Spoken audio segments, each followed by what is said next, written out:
तो global trade की दुनिया में फिर से हलचल मच गई है। ट्रंप प्रशासन ने, आप जानते हैं, अचानक से दुनिया भर पर टैरिफ बढ़ा दिए हैं और इससे एक नए ट्रेड वॉर का डर पैदा हो गया है। लेकिन रुकिए, ये कोई पुरानी कहानी नहीं है जो दोहराई जा रही है। नहीं, इस बार इसमें एक बहुत बड़ा और कह सकते हैं एक अप्रत्याशित मोड़ है।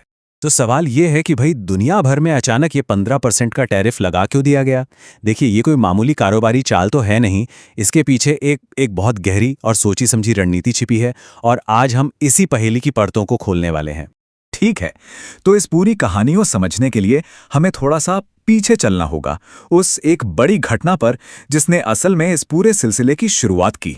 तो हुआ ये कि अमेरिकी सुप्रीम कोर्ट ने ट्रंप प्रशासन को एक बहुत बड़ा झटका दिया। कोर्ट ने साफ साफ कहा कि देखिए, राष्ट्रपति 1977 के international emergency economic powers act, जिसे IEEPA भी कहते हैं, उसका इस्तेमाल करके टैरिफ नहीं लगा सकते। ये अधिकार अमेरिकी संसद यानी कांग्रेस के पास है, राष्ट्रपति के पास नहीं। और यहीं से मामला और भी पेचीदा हो जाता है। पता है क्यों? क्योंकि इस रद्द किए गए कानून के तहत पहले ही खरबों डॉलर का टैरिफ रेवेन्यू इकट्ठा किया जा चुका था। ये रकम सोचिए 30 अरब से लेकर 170 अरब डॉलर के बीच हो सकती है। तो अब सबसे बड़ा सवाल ये खड़ा हो गया है, क्या ये पैसा अमेरिकी इंपोर्टर्स को वापस मिलेगा? और इस फैसले पर राष्ट्रपति ट्रंप का रिएक्शन?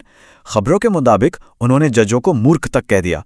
और मजे की बात देखिए, जिन जजों ने उनके खिलाफ फैसला सुनाया, उनमें से कुछ को तो खुद ट्रंप ने ही अपॉइंट किया था। इससे आप समझ सकते हैं कि ये उनके लिए कितना बड़ा एक तरह से पर्सनल झटका था।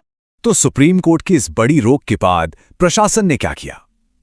वो तुरंत एक टेम्पररी सॉल्यूशन, एक अस्थायी समाधान लेकर सामने आए।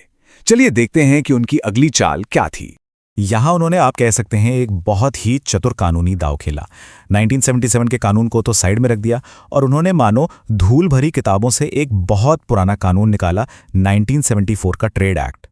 ये एक कानून से दूसरे पर स्विच करने का एक बहुत ही तेज और स्ट्रैटेजिक मूव था।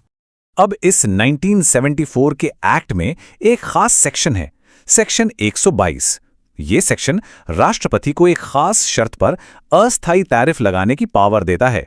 शर्त ये कि देश के इंटरनेशनल पेमेंट्स में कोई फंडामेंटल प्रॉब्लम हो। अब ऐसी कोई प्रॉब्लम असल में है या नहीं, ये तो खैर बहस का मुद्दा है, लेकिन प्रशासन ने आधिकारिक तौर पर यही वजह बताई है। लेकिन यहां एक पेंच है। सेक्शन 122 के तहत लगाया गया कोई भी टैरिफ ज्यादा से ज्यादा सिर्फ 150 दिनों के लिए ही लागू रह सकता है, बस। तो ये कोई परमानेंट सॉल्यूशन नहीं है, ये बस एक टेम्परेरी जुगाड़ है। और इस कानून की एक और बड़ी लिमिट है, टैरिफ 15% से ज्यादा हो ही नहीं सकता। और हां, यहीं से हमें उस 15% वाले आंकड़े का जवाब मिलता है। ये जो नया ग्लोबल टैरिफ है, वो ठीक इसी लिमिट पर सेट किया गया है। लेकिन ये 150 दिनों का टेम्पररी सॉल्यूशन, ये पूरी कहानी नहीं है। ये तो बस वक्त हासिल करने का एक तरीका था। असली खेल तो अब शुरू होता है। अब हम ट्रंप प्रशासन की असली और कई ज्यादा बड़ी लॉन्ग टर्म स्ट्रैटेजी पर से पर्दा उठाने वाले हैं।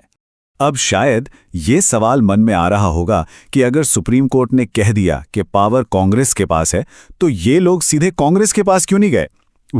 इसका जवाब अमेरिकी पॉलिटिक्स की पेचीदगियों में छिपा है। दोनों सदनों में उनकी मेजॉरिटी बहुत ही कम है और भारत के सिस्टम से अलग अमेरिकी सांसद अक्सर अपनी पार्टी के खिलाफ भी वोट कर देते हैं।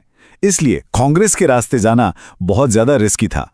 तो फिर असली प्लान है क्या? जवाब हैरानी की बात है, उसी 1974 के ट्रेड एक्ट में ही छिपा है।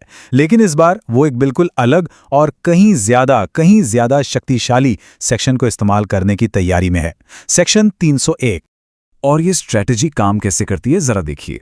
स्टेप 1, अमेरिका के जितने भी बड़े ट्रेडिंग पार्टनर्स हैं, उन सबके खिलाफ बड़ी जांच शुरू करना। स्टेप 2, इन जांचों का इस्तेमाल करके अनफेयर यानी अनुचित ट्रेड प्रैक्टिसेस को ढूंढना। और तीसरा और सबसे निर्णायक कदम, इन प्रैक्टिसेस को ठीक करने के नाम पर नए और दमदार टैरिफ लगा देना। और जब हम इन दोनों सेक्शंस की तुलना करते हैं ना, तो असली प्लान की ताकत बिल्कुल साफ हो जाती है।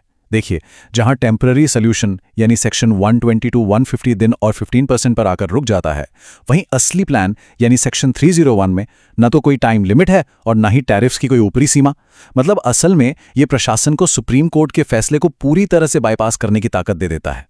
तो अब जब ये असली स्ट्रैटेजी सामने आ चुकी है, इसका मतलब क्या है?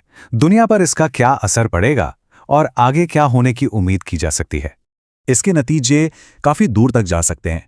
अमेरिकी कंज्यूमर्स के लिए कीमतें बढ़ सकती हैं, ग्लोबल सप्लाई चेन्स में रुकावट आ सकती है।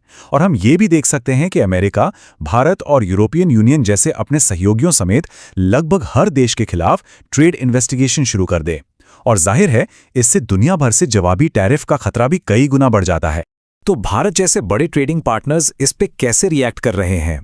खैर, भारत सरकार ने कहा है कि वो कोई भी जल्दबाजी में फैसला नहीं लेंगे और कोई भी कदम उठाने से पहले वो स्थिति को बहुत सावधानी से स्टडी कर रहे हैं। ये एक बहुत ही बैलेंस्ड और नपातुला अप्रोच है।